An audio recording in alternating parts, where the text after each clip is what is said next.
বলো তো, পৃথিবীতে সবচেয়ে বেশি তোমার কেয়ার করে কে? সবচেয়ে বেশি ভালোবাসা কে?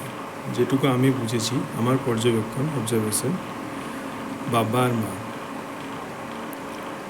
এছাড়া কে?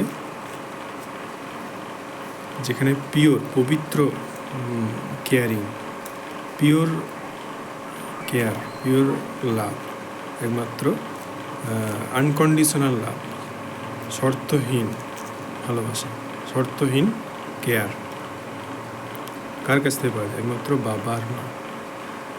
তারা ভুল হলে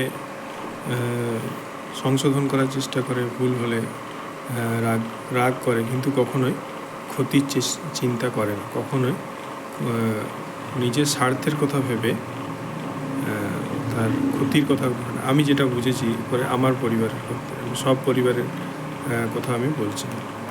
এবং খবরে অনেকটা এটাও দেখা যায় যে এই জাস্ট রিসেন্ট কিছুদিন আগে দেখছিলাম যে বাবা আর বড় ছেলে মিলে তার ছোট ভাইকে লাঠি দিয়ে পিটিয়ে নির্মমভাবে হত্যা করেছে। সেটাকে খবরে কিছু কারণ গেস করছে, সেখানে রাজনৈতিক কিছু কারণ বলছে, কিছু পারিবারিক কারণ, আর্থিক কারণ, বিভিন্ন রকম দেখাচ্ছে, কিন্তু ঘটনাটা সত্যি, ঘটনাটা ঘটেছে যে কারণেই হোক। যেটা আমার ধারণা, এগুলোর মধ্যে কিছু একটা ঘটে। তো আমি ওটাই বলতে চাইছি যে সবাই কি করে, সবাই তার নিজের স্বার্থের কথা চিন্তা করে, তাই তো? যেটা আমি বুঝেছি, যেটা আমি দেখেছি আজ আমার 35 বছরের জীবনে, যেটা অভিজ্ঞতা, যে আর কে আছে, আর একজন কেয়ার করে। সে কে? খুব কেয়ার করে, খুব ভালোবাসা সেখানে দেয়, কেয়ারিং, ভালোবাসা সব কিছুই করে। সে তোমার সমবয়সী, সে তোমাকে নিজের মতো করে, তোমার মতো করে তোমাকে ভালোবাসে, তোমার বাবা মায়ের সমান, বাবা মায়ের কাছাকাছি, সমান বলবো না, এটা অন্য। সে কে? সে হচ্ছে তোমার গার্লফ্রেন্ড অথবা তোমার বউ, তাই ঠিক বললাম তো? যেটা আমার আন্ডারস্ট্যান্ডিং বা যেটা আমি বুঝেছি।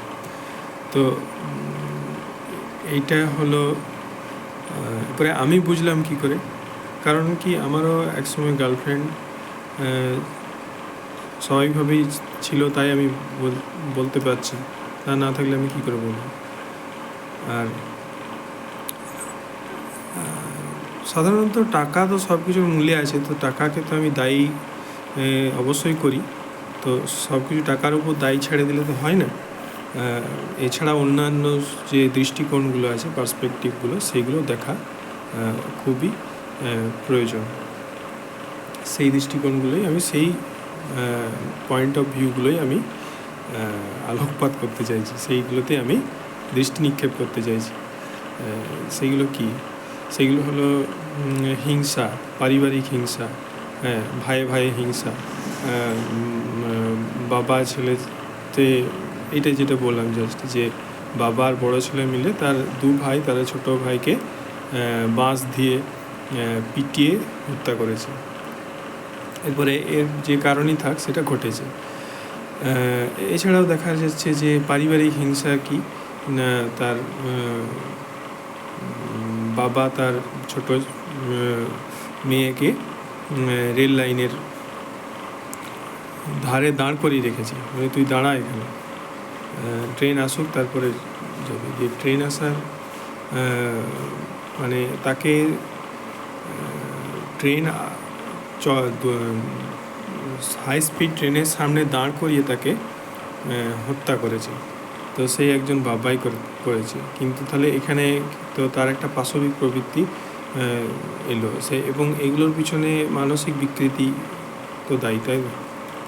তাছাড়া একজন সুস্থ মস্তিষ্কে কীভাবে একজন কেউ করতে পারে? এবং এইগুলোই আসক্তি, মোহ, এইগুলোর থেকেই তো এগুলো আসছে, এবং খারাপ সঙ্গের একটা প্রভাব এবং সামাজিক হিংসার প্রভাব শান্তি পাওয়া আজকে বড়ই কষ্টকর হয়ে উঠেছে। আজ শান্তি বড়ই দুর্লভ। পুজোর সময় তো ওম শান্তি যত সহজে বলে দেওয়া হয়, বাস্তবে ওম শান্তিটা কিন্তু মোটেও এতটা সহজ নয়। যদিও ওম শব্দের অনেক গভীর থেকে গভীরতম মিনিং আছে। জাস্ট একটা শব্দের মধ্যেই পুরো সৃষ্টি, স্থিতি, বিনাশ ইত্যাদি সব কিছুকে বোঝানো হয়। তো এইগুলো সামাজিক যে হিংসা, তো একজন সেটাই বলতে চাইছি যে বলার বক্তব্য ছিল যে নিঃস্বার্থভাবে একমাত্র বাবা মাই তার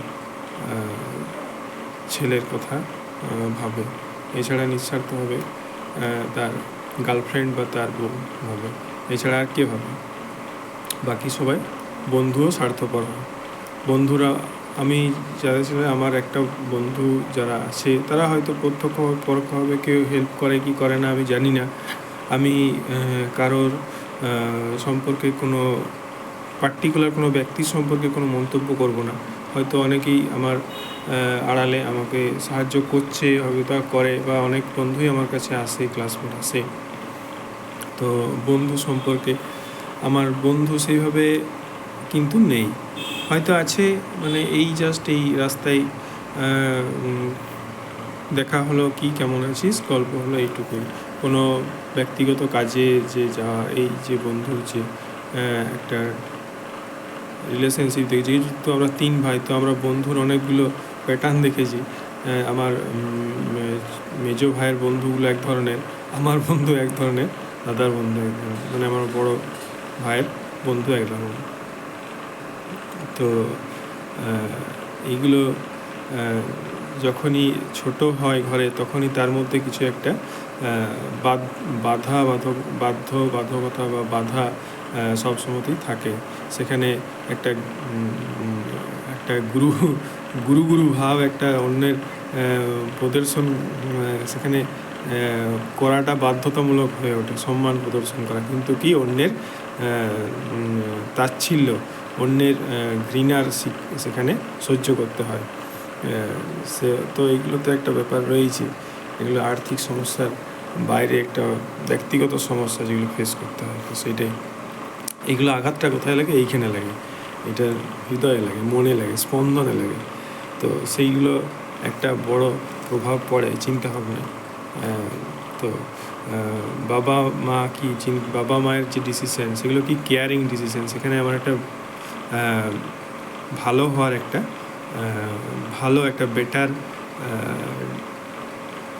টাইমের একটা বা বেটার একটা সিচুয়েশান হওয়ার আশায় সেখানে একটা সাজেশন দেয় বা পরামর্শ দেয় বা চিন্তাভাবনা করে, কথা বলে, সবসময় ভালোর জন্য বোঝার চেষ্টা করে। কিন্তু যারা ভাইয়েরা আছে, আগেই বলেছি টাকা পয়সা তো একটা ব্যাপার আছে। তো তাদের মধ্যে কী থাকে? একটা হিংসা কাজ করে সবসময় মনের মধ্যে। এবং তাদের বউ মানে তারা তো মানে পরিবারের কেউ হয় না, তারা একটা বাইরে থেকে আগত একজন ব্যক্তি।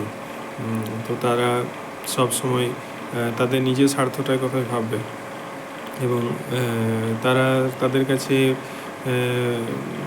তো দায়িত্ব বা এগুলো সব দায়িত্ব সব কিছুই, বা তারা ছেড়ে থাকতে চায়। এবং আমি মনে করি এটাতে মধ্যে ভুল নেই কোনো, কারণ এটাই হওয়া উচিত, এইটাই বেস্ট হওয়া উচিত। কারণ কি, এগুলোর মধ্যে শান্তি আছে, তো এতে শান্তি থাকতে